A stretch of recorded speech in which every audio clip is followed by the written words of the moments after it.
grabbed appropriate liquids. Welcome back, everyone. Mandy Chung is going to tell us about cluster dualities and superpotentials for the Grassmannian. Thank you very much for the introduction. Can you all hear me well? Is that okay? Okay, let me know if I'm not shouting enough. First of all, thank you very much for the organizer making this conference. And is that higher? Is that better? Yeah. Okay, good. Okay. I'm so impressed. Like when they set out the schedule, none of us submit our title and abstract yet. But then, you know, Tyler's talk is about Landau-Ginzburg potential, and then my talk is about potential and Grassmannian, and then the next one will be about Grassmannian. So it's like so nicely combined, and and thank you, and thank you all of you being here, because actually yesterday I was telling everyone that even I don't want to be here. So thank you.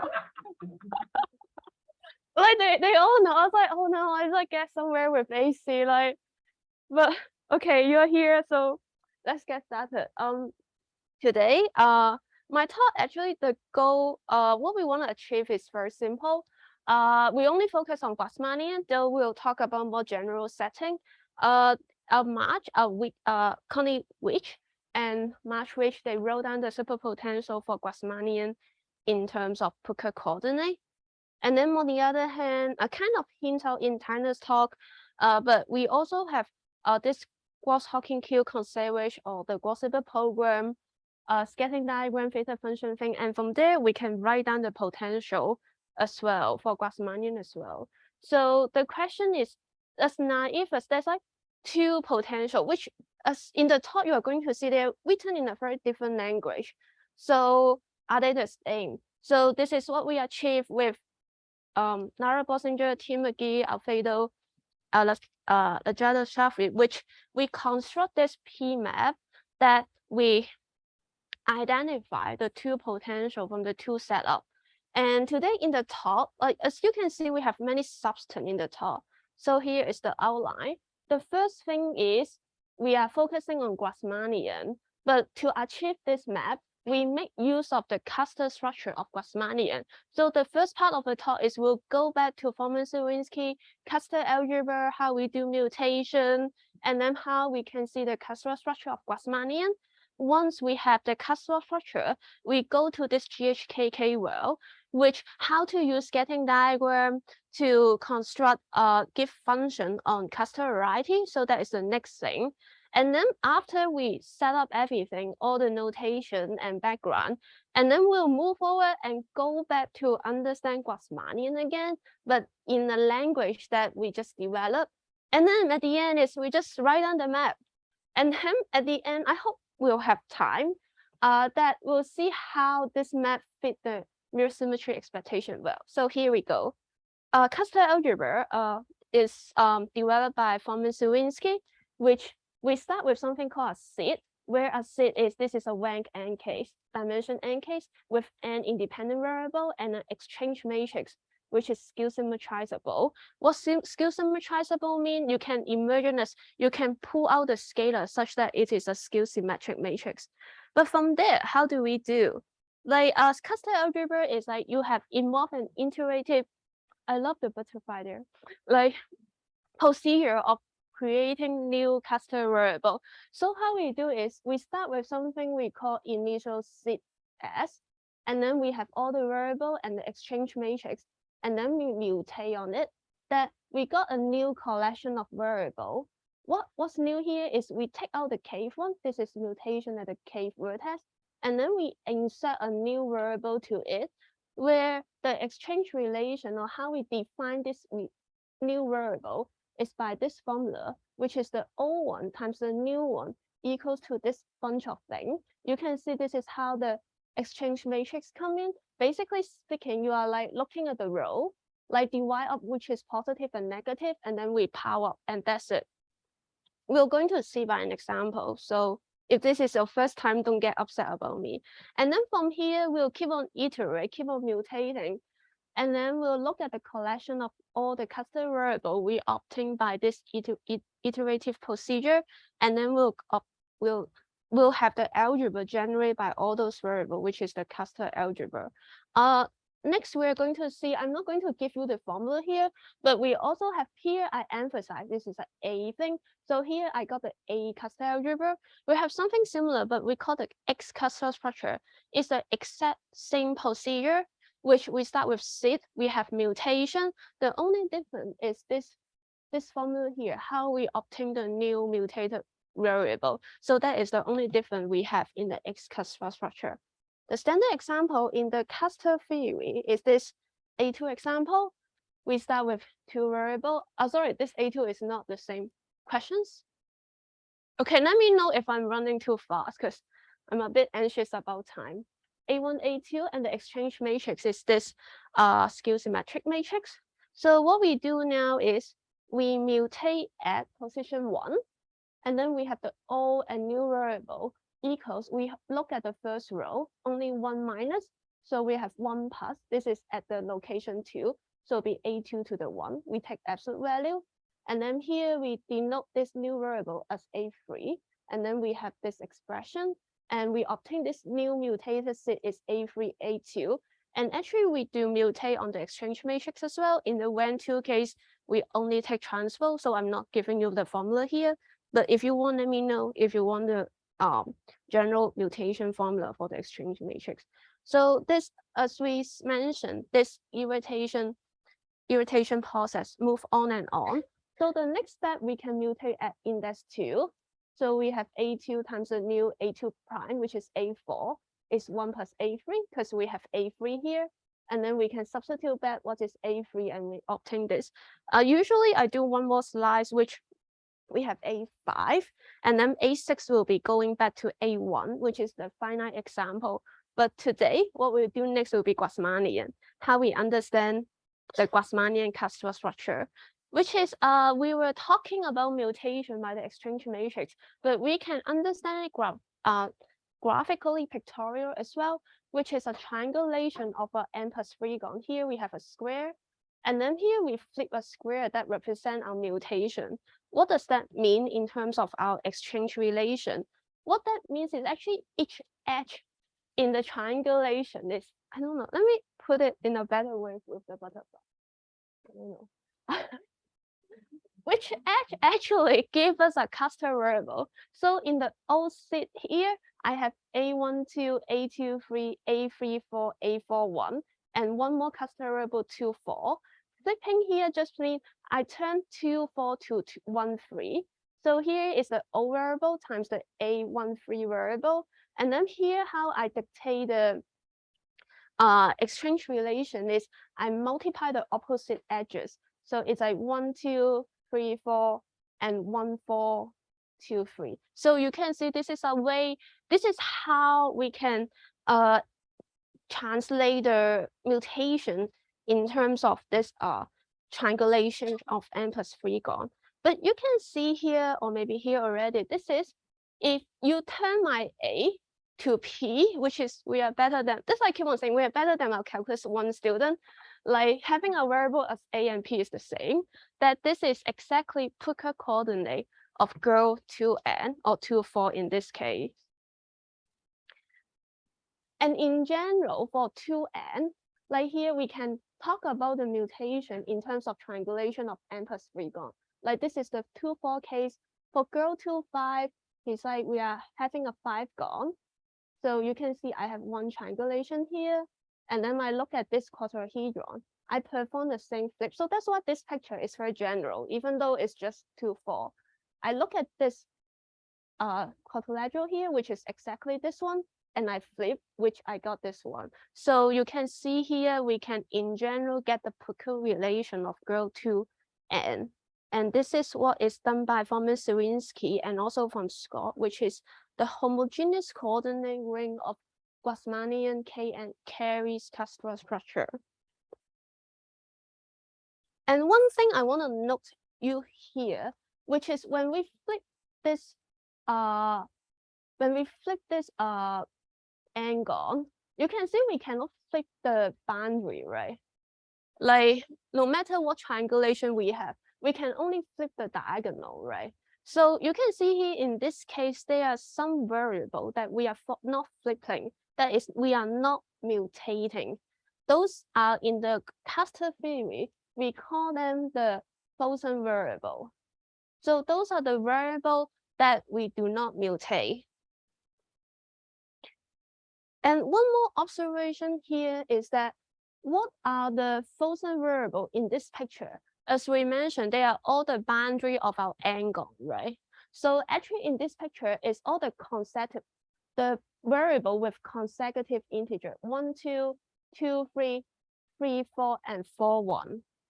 And they are, you can see because of the property, they are at the boundary, right? So those are our Phasor variable. So here in general, for girl Kn, the Phasor variable is the same, but here the Plücker we have k indices, so it will be consecutive k integer.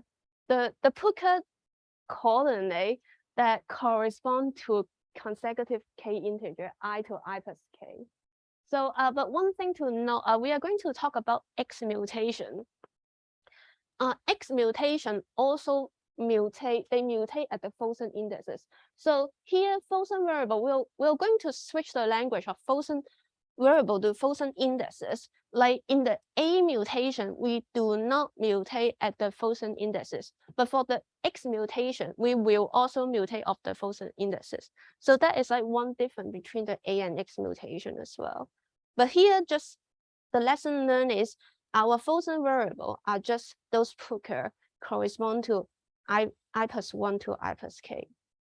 And here, this is the okay, this is the picture. This is just showing you because the picture above are just girl 2n. Here is the picture for girl kn. I know this is a quiver, something new, but you can see here I have a remark here. A quiver is another pictorial way that can dictate the exchange matrix. So given the quiver here, we can write down the exchange matrix, and then the mutation procedure will continue as well. And here, as I note here, even though when I write this seed, I write everything in terms of the Plücker coordinate, because here, like when we type it, which is like the seed for the A cluster thing, but you can see also a remark here, they are not like in the X, when we want to talk about the X mutation, we are thinking them as indexes. So those are the points correspond to just like here, this one will be the vertex indexed by 2 to k plus 1, that's it. And you can see here, it's not that well show the color here, but in this quiver, you can see we have the Phasor is also kind of at the boundary of our quiver as well, which is similar to what we have in the girl 2n case. It's like not too much combinatorics. Okay. Okay, we are finished the algebra part and now the geometry part. That's I usually tell people I do algebra and geometry. So cluster variety. There are many. I do not know how the third talk today is going to be. There are many ways to talk about cluster variety, and today, in this talk, or at this moment, how we can understand cluster variety. Log those ring of regular function carry cluster structure. But actually, we have a very nice way we interpret what Forman-Sierpinski do in a geometry sense. When we do Forman-Sierpinski, we start by seed, which we have n variable a1 to an. But if you think about it, if you're algebraic geometer, those are the function, right? So if you talk about Laurent polynomial of n variable, what we are thinking in mind are just these, the algebraic torus. Sorry, my computer is so slow. The next line, what I'm going to say is, we have something called mutation that obtaining new variable, right? The geometric way of thinking is we can go from one torus to another one by a change of variable or by a gluing or by a map between the two torus. So the mutation actually defines a bidirectional map between the torus. And then how we can see my computer, sorry, you can complain Microsoft or whatever. Okay, Here, this is our example, which is exactly the A2 example we had before. We can see as a map from two-dimensional torus to itself by this change of variable. And then the two type of mutation leads us to the two type of A and X cluster variety. And then a couple notes before we move on. You can see I highlight here, cluster variety are not like compact. Like say we just school the torus, it is not compact. Like think about it, like Grassmannian, we usually Phasor chapter 1, right? We Plücker or Joe Harris, depending on which school you are in. Like we have Plücker coordinate, like embedding to projective space, right? So one thing to note, like we glue the torus, which is not compact. One thing I want to make a remark, which is we're not touching here, but kind of connected to the last slide of the talk. You can, if you want to think about compactification of cluster variety, you can check my paper with Tim Magee and Alfredo Najera-Chavez where we address it. And the second thing I want to address is like for the A cluster variety, I was emphasizing that we do not mutate at the Phasor variable, right? Which is in this birational map or anything, we do not divide the Phasor variable. So what we can do is we can include the vanishing of those Phasor variable, which gives us a partial compactification of the cluster variety for the A case. It's like as simple as we don't divide, we can include a vanishing locus that we can compactify it. So here is it. Like, I hope you are happy now, and then we do everything we do before, because I hope the first slide will give us, I know it's like kind of repeating, which is kind of intention as well, because it's like get the idea and then we go the definition. So how do we really define cluster variety? How we do is we have two data called the fixed data, which we start with a lattice and a skew symmetric form, integer di. Like I said, like here in Foreman-Zerwinski, we have skew symmetrizable matrix, which you can see as combining this integer and the skew symmetric form will give us the skew symmetric cannot speak English today. Skew symmetrical matrix. And then we also have some seed as well. But now a seed to us is a basis for the lattice n.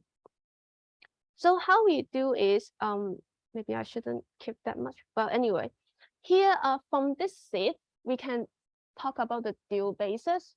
But here this is just the skew symmetric form, right? So we want to include this integer di here. So what we really consider about the dual basis is a scale lattice with the basis given by 1 over di ei star. So we are thinking something in the dual. So now we are talking about the torus. Right? We're just saying we turn a seed into a torus, right? So this is the torus we are thinking. You can see like there are many notation. You can see this is how I emphasize here. We have the A torus is Tn sub, which on the X case, we are looking at the dual, which is Tn. And in terms of the function, we are also looking at the dual as well, which on the A case is M sub, on the X case is N. And then from there, we have the A and X mutation of this form. You can see it's very similar, some binomial, but to some different exponent. But this is our A and X mutation. And then we fell again, but then again here we have the A and X cluster variety are defining by gluing torus with the mutation that we have. Which here, as we say, like in our first slide, we define a P map to go from the Ridge-Williams potential to the JHKK potential. So how does this P map come from? Which is as simple as we have this skew symmetric form. We can define this is what the cluster assembly lattice map, which is as simple as forgetting the Phasor variable here. That is actually one part of our paper, which is with Phasor variable, there's some choices. But forgetting the Phasor variable, this P map is unique and can be seen as we kind of look at I used to say skew symmetric dual of my n. Oh, by the way, here I want to emphasize, that's why I'm here. You can see this, the function on answer, which is the a here, and then the function on x at n. So you can see this is how we are mapping from the a and x case. And then as this p map, if like this p map commute with mutation, that it defines the cluster assembly map, which is from x to a to x. Sorry, I keep on flipping as well. A to x, yes. But more need Tyler keep on like to say he's like working with integration by part, and I love to tell everyone that I only do linear algebra. You're going to see why, like cluster algebra, most of them are just boiled down to be linear algebra questions, because you can see this is just a like linear like vector space homomorphism in some sense. But here, because we have this map here, like we have kernel, we can embed the kernel in answer that give a torus to the A cluster variety. And but the second thing here with this kernel, we can have a map from the X torus to X to the TK star as well. So you can see this is like another thing. Bear in mind, if you forget all my notation, which I entirely understand, no one will remember. A and X. For the A case, we have a torus action. For the X case, we have a family. We see X as a vibration of torus. And then the next slide. 43. I'm so sorry, like my computer is just okay. The next slide is about Langlands still, kind of mirror symmetry coming. Like we were talking about A and X, and as you might imagine, the expectation that A and X cluster variety of mirror, right? But not exactly. Like how we do is, we want to take the Langlands still of fixed data, which is long and complicated, and no one want to read it. Roughly speaking, I'm just taking the transpose, negative transpose of my original fixed data. So how can we understand it? Let's take this example, which is, it's like some, oh, sorry. Okay. This still went to example, but now we have a skew symmetrizable matrix. You can see my skew symmetric form will be 0, 1, minus 1, 0, and then k and l are my integer. So on the A case, our mutation will be 1 plus a1 minus to the minus k, and then 1 plus a2 to the l. And then on the other hand, we can compute something Langlands to x. The mutation is like this. Like this is how I usually tell people, which is not entirely correct, which is very incorrect as well. Like you can see how usually I understand A and X is, you can pull out the exponent. So here is a1 to the minus k, but then to the X mutation is you have the whole thing to k. And then Langlands still is flipping, right? Transpose. So you can see here, this is k here, and then I have k to the second entry, and L here is L here. So this is a very easy way to remember how we do with the A and X mutation, and then still. But bear in mind, this is like not correct. Like as long as we have 3 integer, it's hard to talk about flipping, right? But roughly it is like this. Langlands still is flipping the integer, like A and X is pulling out our exponent. That's it. The expectation for contrast expectation is oh, okay. Oh, didn't divide. Okay, the foregone trap or the conjecture is the A is mirror to the Langlands dual of X, and X is mirror to the Langlands dual of A. So that is the mirror symmetry statement that we are looking for. And with Sandbarrow, even Hansel-Hahn and Eugene-Lin, we show that in this fully skewed symmetrizable case, we show that the mirror of A is Langlands dual of X. We do it for Wang N only because we do it for the with synthetic geometry reason, but but the setting we have is very general. But today, let's just make our life easy. For the case of Grassmannian, actually what we have is the skew symmetric case. So we don't feel the Langlands dual at all. Even though what we are going to write will have Langlands dual, but we don't really feel the Langlands dual at all. So the expectation for today will be A is mirror to the X. Okay, scattering diagram. I felt this is a traditional that I will talk about scattering diagram, or people are expecting me to talk about scattering diagram. So questions?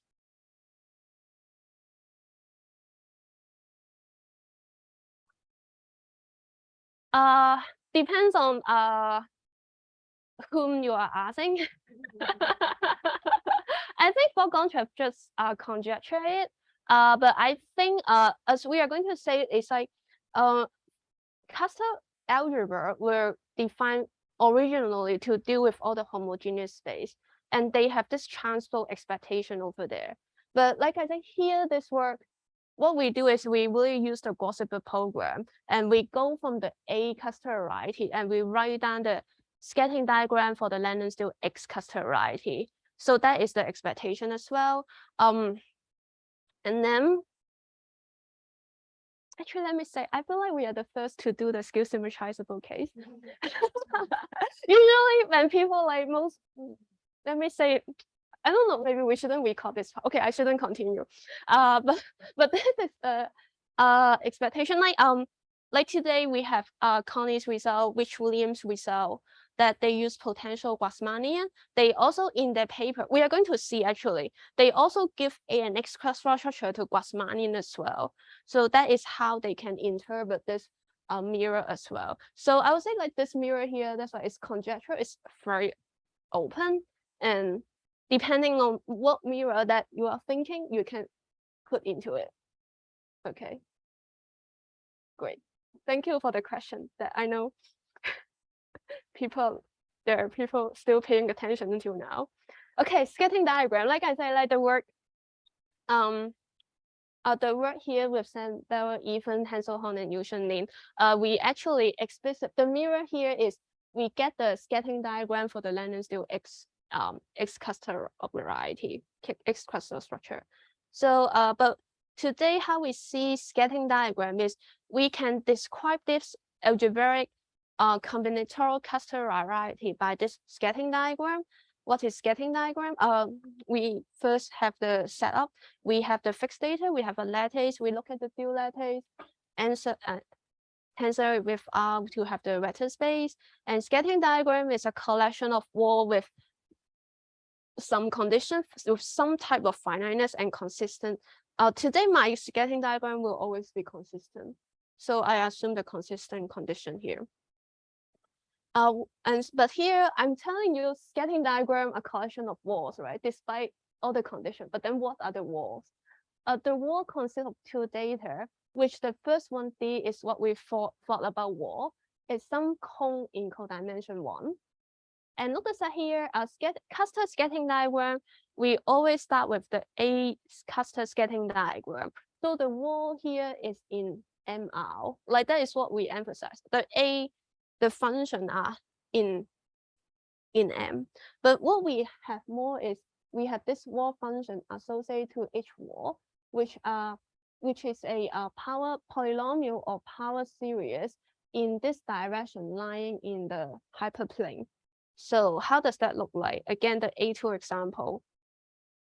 You can see this scattering diagram. We have three walls, and this is the free function or binomial that associate to the wall here. So that is it. That is what we have, and that is actually coming from the A2 example we have in the Foreman-Zerwinski. But notice that here, I'll give more reason why we care this, like two slides later. But this cluster scattering diagram is the case with Phasor variable. So because this is the A2 that we work with, we mutate at both index 1 and index 2. So what do we do with Phasor variable? Because actually, this is my first time talking about Grassmannian. Usually I ignore Phasor variable, but today we care about Phasor variable. So now we go back to GO2 5, which were the pentagon that we got. And the Phasor variable is like, as we said, is like all the continuous integer 1, 2, 2, 3, 3, 4, 4, 5, 5, 1. And then you can see one thing about GO2n is when we put all the Phasor variable into 1, we actually get the AN type cluster variety. So in this GO2 5 case, like when we put all the Phasor variable into 1, we actually head back to the A2 cluster structure, which is the one we have here. But then how are these 5 Phasor variable, which what we do is we just think of it as, we just cross it like I wrote here. Like think about if it is 3-dimensional, you just turn this line into a plane in 3-dimensional. So this is how we just cross this. The English, which is like we just add up this dimension, this 5-dimensional from the Phasor to this scattering diagram. So this scattering diagram is a 5-dimensional picture, but you can see we can basically see it from this 2-dimensional picture because we can take the Phasor variable into 1, and then this is the picture we have, and then we just extend it to the high dimension because because it is Phasor, we do not mutate. So there's like no added wall here. So we can just extend this 2-dimensional to the 7-dimensional picture. So this is the case we have for the scattering diagram. And then now here we have the wall. If I like 5 years ago when I'm giving this similar talk on scattering diagram, I used to say I cross the wall. But here going to UK is I cross the ocean. But anyway, we cross the wall, which is called the path order product. What we do is when we have a path that passing this wall, we define this map like this. Again, let's just illustrate everything by an example. Again, my favorite scattering diagram, the A2 one, I have this gamma that pass through this wall. And then how we can define the map is, let me say here, I add on this monomial -1, 0. This map here is I keep the same monomial. I multiply the wall function, which is 1 plus A2. And then here I have some exponent here. In this case, it will be just 1. 1 here, because here is I'm doing the inner product with -1, 0. Maybe I just write it down anyway. Here is how I define this is I look at the negative normal, and then here this term is I pair of this one with the negative normal, which you can see why I just have a 1 here. But anyway, let's just put that in this notation. It's just 1 plus A2 divided by A1. Like this is what we get when we're doing the mutation for the A2 case, right? This is exactly, we have A3, A1 is 1 plus A2, right? So you can see this scattering diagram wall crossing is not something random. It actually dictates, this is how we can see it dictate the cluster structure. And then the next thing the reason I want to talk about scattering diagram is about Phasor function. How we can think this Phasor function is, usually this is how I say, like the motivating example are just the 2-dimensional torus. And then the function on the torus are just Laurent polynomial in 2 variable, right? And Laurent polynomial in 2 variable can be expressed as linear combination of Laurent monomial. So all the function here is coming from the vector space generated by all the Laurent polynomial, where the Laurent polynomial are indexed by this C2 lattice, right? Are people happy? Since you are okay. So this is at least how we can understand Phasor function, which is to each point in our scattering diagram, we can associate what we call the Phasor function, which combinatorically define something called booking line and initial slope and endpoint. If you want a full definition, do let me know, but today we'll be hand waving and not talking about the definition.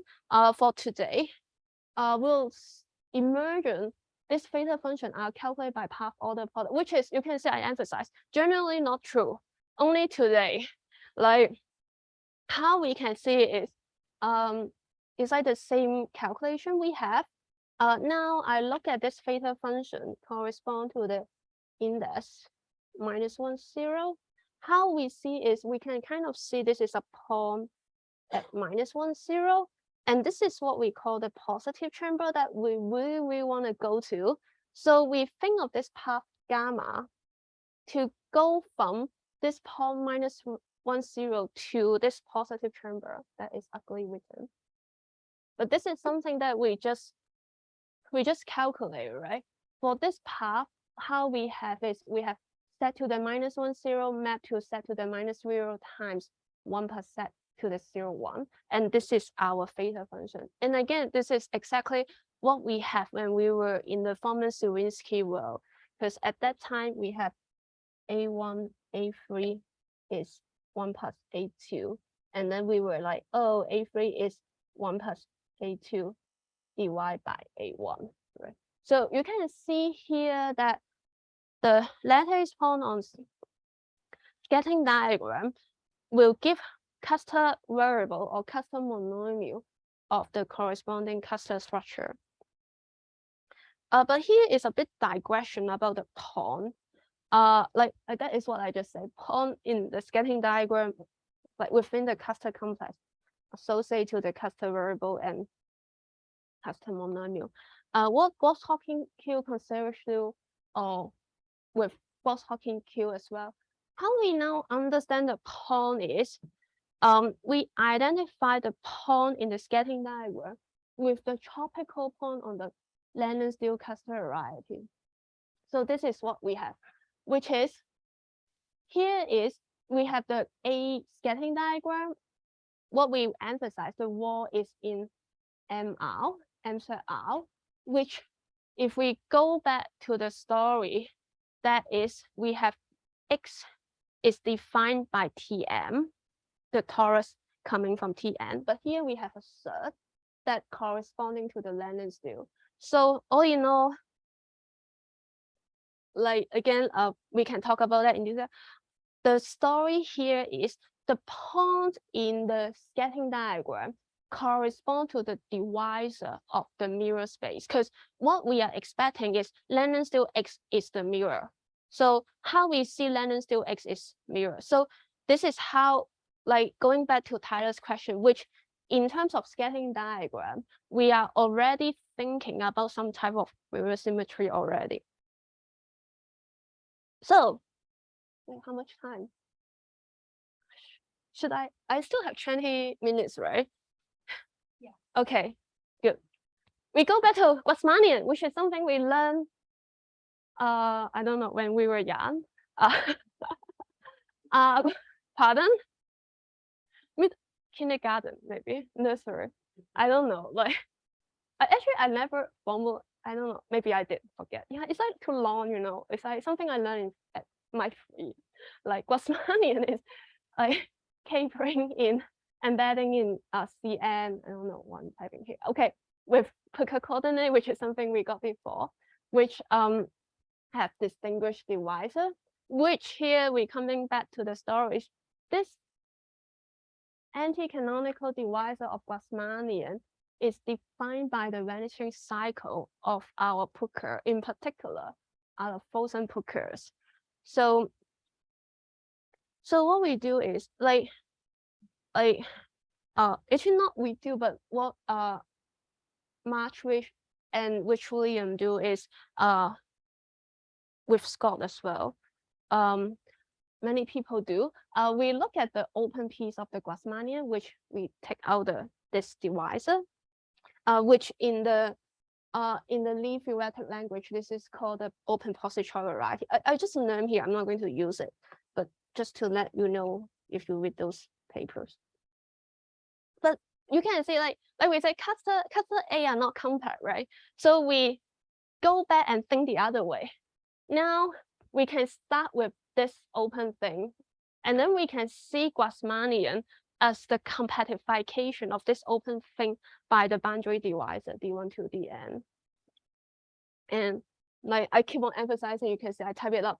Let's go back to the A case. We can compactify the A cluster variety by Phasor variables.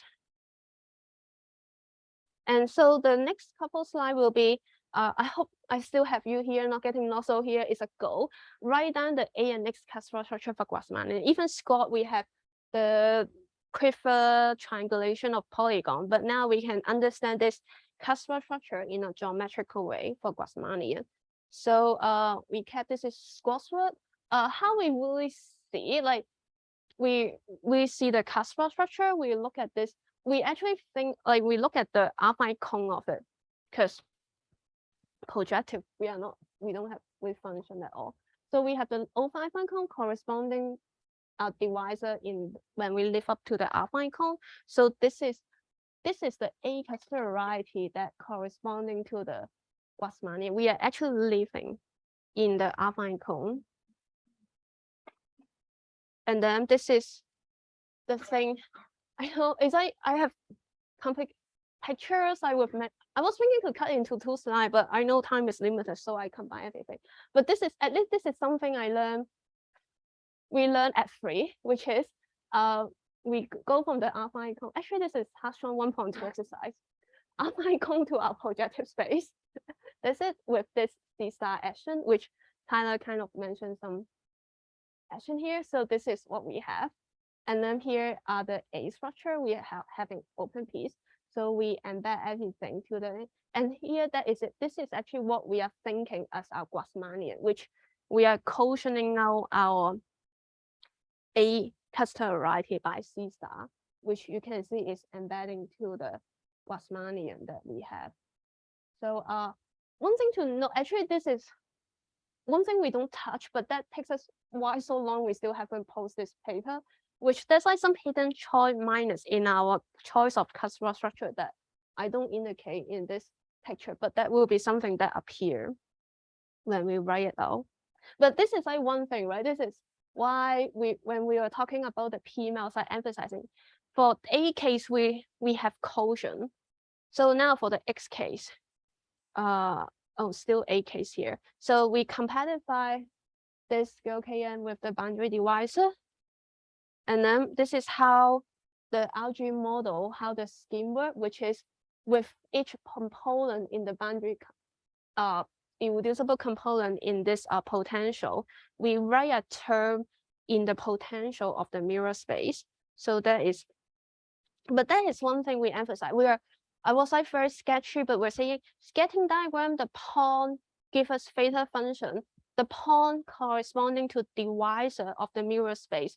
So point is getting diagram. This is actually how we construct the GHKK potential for Grassmannian, which is, I'm going to write something summarized, but you can see here we have girl Kn, we compactify it by this sum of boundary, the collection of boundary divisor, and then the Landau-Ginzburg model, how we write down the potential is each term here, like each divisor here will give one term in the potential, and each divisor here will give the point in the scattering diagram that give us the corresponding Phasor function. So this is how we can write down the superpotential in the GHKK sense of Grassmannian.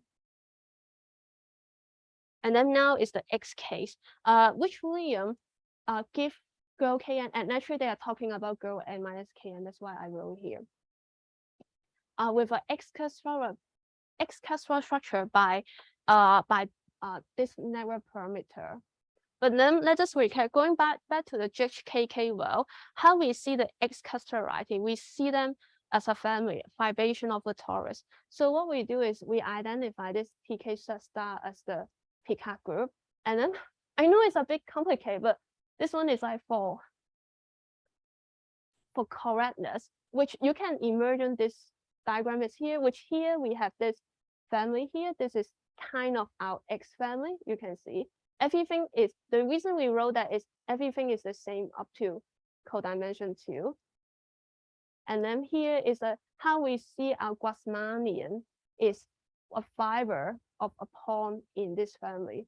And this is how we have the XK. So this is the picture that we should focus. But here for correctness, I just wrote everything up to codimension 2 here. So we kept, I know like A and X go Kn, go N minus Kn. Even I screw up so much with all the flipping for last week. For what Marsh-Rietsch William do is they start with go N minus Kn, which they see with X cluster structure, and they construct the mirror, which is go Kn, open piece of it with A cluster structure and the potential. And how they write down the Landau-Ginzburg potential is in terms of Plücker coordinate. They have fiber graph, they have the Young diagram from a Lie theoretic point of view to write down the potential. What we are doing is we see, like we emphasize, we see the N minus Kn as the compactification by the anti-canonical divisor, which we have the A cluster structure. From the A cluster structure, the divisor will lead us to this sum of Phasor function associating to the anti-canonical divisor, which this is our mirror, which is go Kn with X structure, and this is our potential. So this is our two different setup in the two world. How we can relate? Still have time. So that is it. At the end, it's just like one map, one equation. So there exists a map going from the A cluster structure for go Kn to the X structure for go Kn. Maybe can I make it smaller? Which is, you can see from here to there. Which here again, there's like hidden some opposite, some sign changes here. So this P, you can imagine for this talk is it's just rho and P are the same thing, but I don't want to put them as the same because they are not going to be the same in our paper. But you can see what we have is, because like this is P star is just a pullback. So we map the Phasor function, our term in our GHKK potential, to the term in the William potential. Okay, I'll give you 30 minutes to get upset about it. But it's just as simple as here the proof, maybe while you are like enjoying it,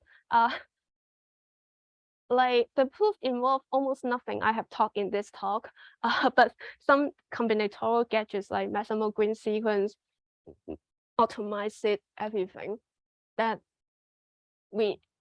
because I want to emphasize, it's not as simple as we map one term to another. We want to justify this map commute with mutation, have cluster structure, is really a P map that carry the property we mentioned, as we mentioned in the earlier slide. So, but all in all is we map Phasor function and to William potential, which maybe let me come back. It's like here, because here the William is sum of those Wi, and W theta is the sum of those theta. So we just map each term by term from one to another. But one thing here, I don't know if I get you upset or not, which you can see I'm not doing indexes to indexes. Like they are shifting of my map, which is I have J plus 1 to J plus K, but I have a shift to N minus K, which end up is actually I start with J plus N minus K, which is the complement of J plus 1 to J plus N minus K, which you can see here is like flipping to N minus K, right? Even though this map is go Kn and go Kn. And let me here at the end give you an evidence why, you know, when we obtain that shift, like we were pretty upset because it seems come from nowhere and we don't understand. But in the proof, in writing everything down correctly, we have this thing. And then, but here we can make sense of it. Like in Marsh-Rietsch paper, they show, this is like mirror symmetry statement. They show the Jacobian ring of the girl Kn is isomorphic to the quantum cohomology of the girl Kn, and how they define the mapping. Not entirely correct because you can see it should be a class here, but they map the Plücker of here to the divisor. Here is again, they have the same shifting here, which they have something 1 to n minus k to the complement of it. Because like here, you can see it's something in kn, right? So what we have, this is our P star map. Like kn to kn, this is just recap theta this thing till w this thing. But on the other hand, like n minus k n are also Grassmannian, right? On the other hand, we can look at the X structure of n minus k and X structure of n minus k, and we can just do the exact same map, right? If you think about it. But then here, you can see this is a mirror here, and maybe even the next line.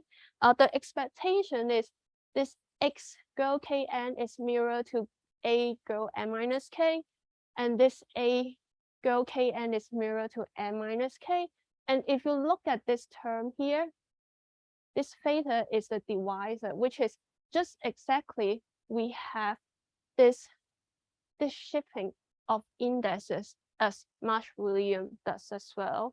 So you can see actually this shifting comes very naturally in the mirror symmetry language.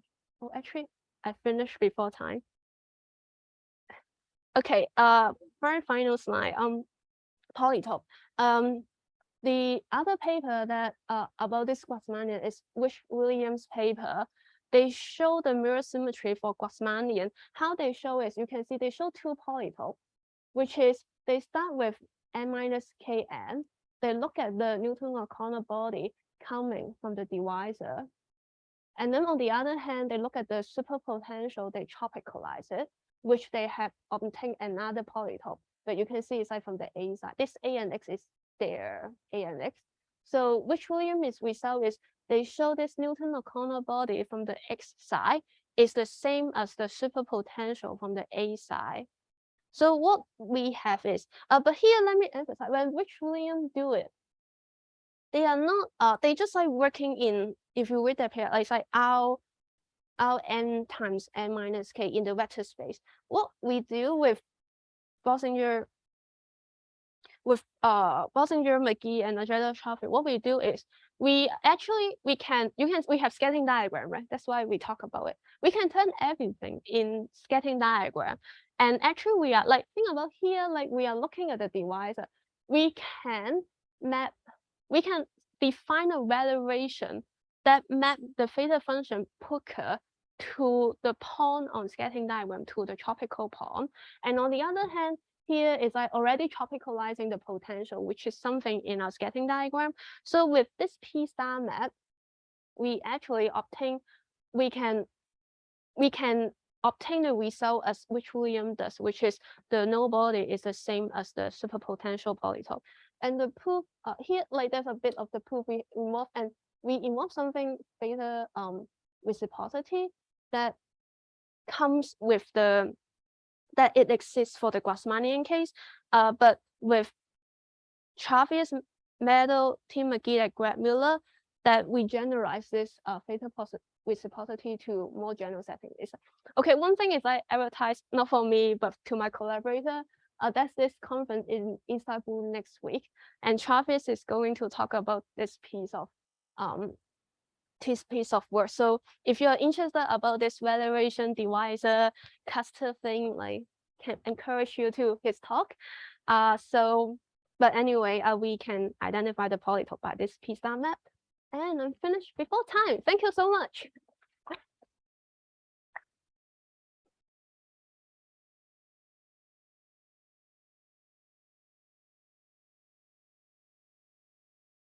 Are there questions?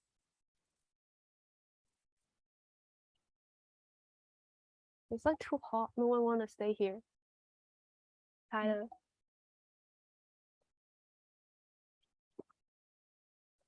Can you speak louder? Sorry, I just cannot catch you. Slide, which number?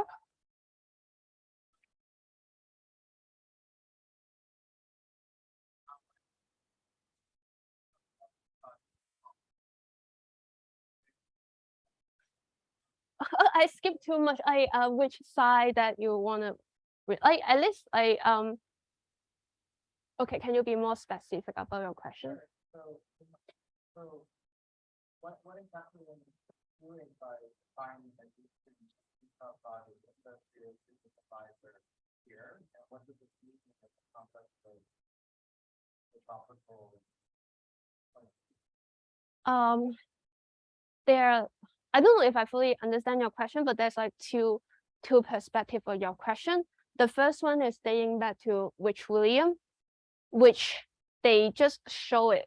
They start with this divisor, and then they construct a nobody, and then they find a way to show this polytope is the same as this slicing tropicalization of superpotential. That is what they show. To us, like I say, we have a divisor. Divisor will give you a pawn in our scattering diagram. And then here, actually now how we see is we put Newton or corner body on scattering diagram, like the polytope. Don't look at me like that.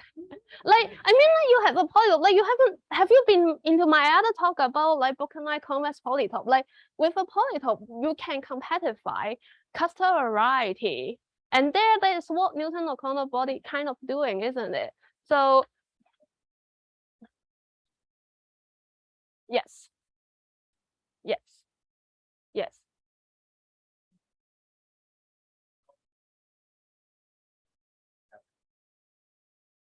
Like there's a few identification I didn't clean up.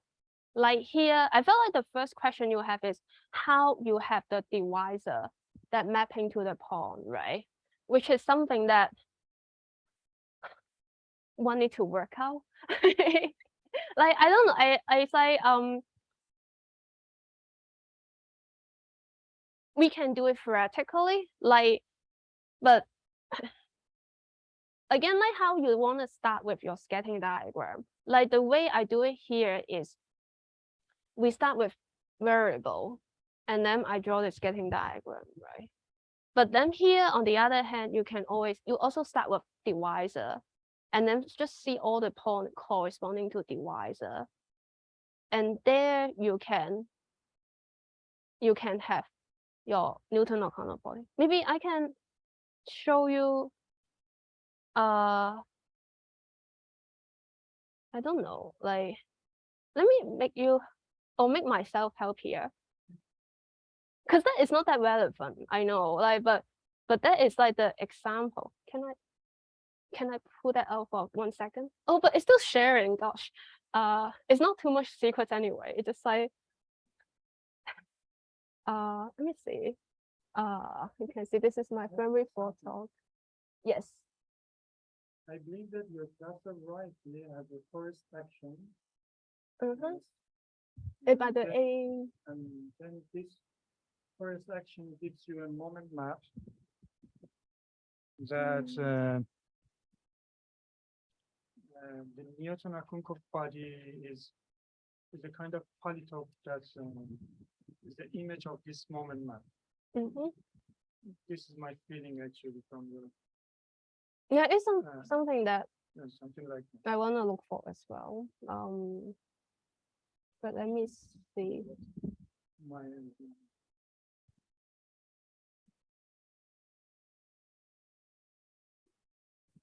Thank you for the clap.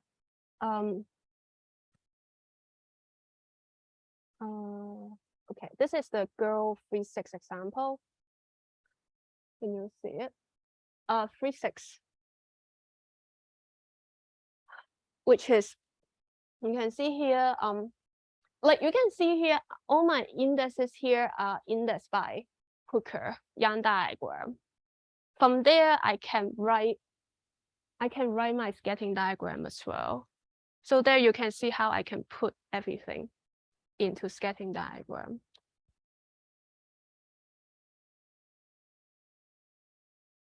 Welcome.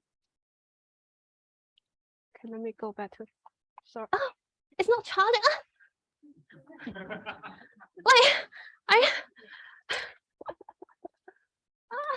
what happened? It's not charging. Oh, it's charging now. Yeah, sorry, like, usually my friend know how much care I pay with my laptop. Like I need to fit it well, make it happy. Yesterday making it sure not too hot. Like, but anyway, I'm sorry, it's turning on.